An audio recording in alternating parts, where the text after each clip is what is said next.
তো নতুন নতুন মোবাইল কিনছি তোর মতন স্মার্ট দাম চাইতেছি বুঝে যাস না এটা কি চাই না না কামটা করলো কি ফিরেছি আমরা টিয়া দিতে নেমি আমরা 13 টিয়া নিবে আপে এটি কাম হয়েছে আরে বেটা হাও দেখা বলে হাও তো দেখা যে 10 মিনিট কাজের আগে 10 মিনিট যাই একটু চাই এগুলি সে ব্যাগ খুদা এটা আমার তো খাইবে মিয়া এটা আমার দিতে না এটা খুদা এটা খতম লোক দেয় আরে বুঝি তুই আমার হেকালাসে ভর্তি আছো দে তুই যা আমি বাড়িতে আই বাইরে তোর কপালে একটা আমি উষ্টা মারু।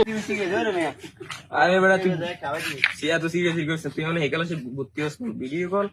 1000 অডিও কল 500 আবার 10 মিনিট ফ্রি দেখা এটা আমার চাইতে চিন্তা করিস না তোর লাইন নতুন আমি আইতাছি খাইতে বেড়া জেরে বাসে যাও কোন এটা দেই না কই রি বলা হয় এই বন্ধুটা একটা কল দিছাই একারি হইছে বন্ধুটা একটা কল দি হ্যালো হ্যালো কই তুই ওই আমি আছি